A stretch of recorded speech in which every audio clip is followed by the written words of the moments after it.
Eye lines in audition tapes. Hey everyone, I'm Matthew Cornwell with Get Taped here in Atlanta, Georgia, one of Atlanta's original audition taping services, which I co-own with my beautiful wife, Brooke. Oh, wrong eye line. And now, on to our topic. Eye lines. Let me preface this discussion by saying that the number one element that will make your self-tape stand out is authenticity. And for more on that topic, head on over to our sister YouTube channel for Sam Christensen Studios Atlanta. But before you can feel relaxed enough to be authentic, you do need years of training. So let's assume you have all of that in order, and let's talk about one of the most common technical questions that comes up when we talk about self-tapes: eye lines. Now, some casting directors will have very specific instructions when it comes to eye lines. Either they'll tell you to combine all visuals into one eye line, or if it's like a commercial, they might tell you very specifically to place the product over on one side of the camera and the person you're talking to on the other side of the camera. But the bulk of the time, you get no guidance. And when actors get no guidance, they can easily devolve into a pool of their own uncertainty. So let's talk about the different nuances of eye lines. One visual. So when you have only one other character in the scene, your reader should park themselves right next to the camera. Obvious, right? But where should their eyes be relative to the lens? Now, most casting directors will tell you to put the camera at eye level, both your eye level and the reader's eye level. Now, if you're using a cell phone camera like I am, or maybe a DSLR at close proximity, then I totally agree.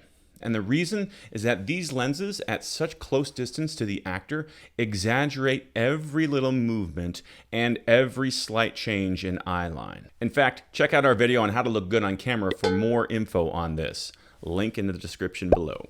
But if your camera is, let's say, 6 to 8 feet away, like it is at Get Taped and most other taping services, then you can have a little bit more fun with eye lines. For instance, I'm 6'2", so if I'm your reader and the character that I'm portraying is a 10-year-old boy, then my eye line should probably be below the camera lens, if only slightly. Don't you think? I certainly shouldn't be above the camera lens. That would be weird. This also goes for auditions in which you are the dominant character in the scene. Your reader shouldn't be towering over top of you in the scene if you're supposed to have the higher status. So in those instances, if I'm the reader, I will also lower my eye line slightly below the camera to help reinforce that you are the higher status character. And the flip side is also true. If you are the low status character in the scene, then I will stand at or slightly above the camera lens to help reinforce your status. Now, before I get comments about this, please understand you need to exercise extreme caution in making these eye lines too high or too low. These are subtle variations done intentionally to reinforce the given circumstances of the scene. So proceed with caution.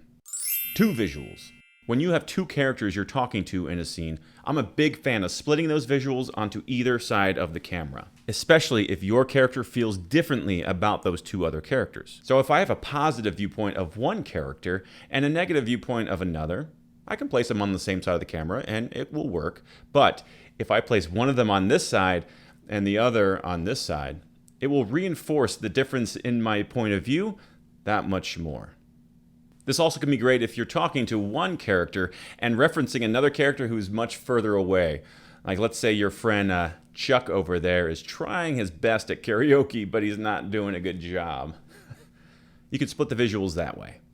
More than two visuals. Okay, so what happens when you have a scene with 3 or more other characters? One word: simplify. So let's say your audition takes place at Thanksgiving, and there are characters around the entire table, and they all speak. Do you really need 12 different visuals in your audition? No. Just analyze your point of view to each character and combine the ones that seem identical. For instance, there might be 3 or more characters that speak, but they don't speak to you. They're speaking to each other. And so if you feel the same way about all 3 or 4 of those characters, then you can just combine them into one visual. So then decide on who are the important characters in the scene that you are interacting with or reacting to the most. Let's say maybe you're there at that dinner to impress the in-laws. And if you feel the same way about both mom and dad, you can place them as one visual on this side of the camera, and likely you would then have your fiance over on this side of the camera. Just don't overdo this choreography when it comes to eye lines. Casting doesn't care how accurate you are with your 6 or 7 visuals. Simplify everything so that you can be connected in the moment to those other characters, regardless of how many visuals you end up doing. Because again, all they really care about is whether you're authentic and real. Eye lines for inanimate objects. One last note on eye lines. Let's say that you are the computer tech in a scene and you have to give some data from your screen to the other character. Well, then don't hesitate to establish a visual in space that is different from your reader. This is also great if you have a bunch of jargon that you have to say, because then you can just look straight at your script and back to the reader and back to the script as if it's your computer screen. Now, some teachers and casting directors will warn you against letting your eyes drop below the camera lens. I get it, and I don't disagree. Well, maybe I do just a little, because I'm a fan of reality. And in the end, that's what every director is looking for. Do you look realistic as this person doing this thing, saying these lines in this world? So find a balance between what would be logical in real life versus what you think you should do for the audition. Sometimes they're one and the same. Other times you have to take some liberty. Just be a smart actor. And what I mean by that is you need to learn why these rules exist in the taping instructions. It's often because a few lazy or desperate actors ruined it for us all. But it might be for some very good reason. So until you know the why behind each rule that you'll find in a set of taping instructions, then don't, I repeat, do not go crazy breaking these rules, because you'll do it for the wrong reasons.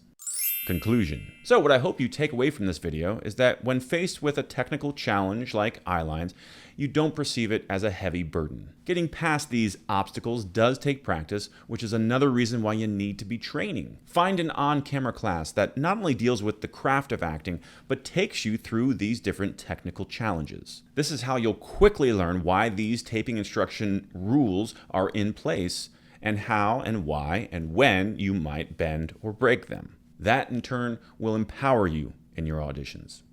Doesn't that sound nice? If you want to continue this discussion, feel free to leave a comment below or to email us. That's it for now. Thanks for watching, and we'll see you on set.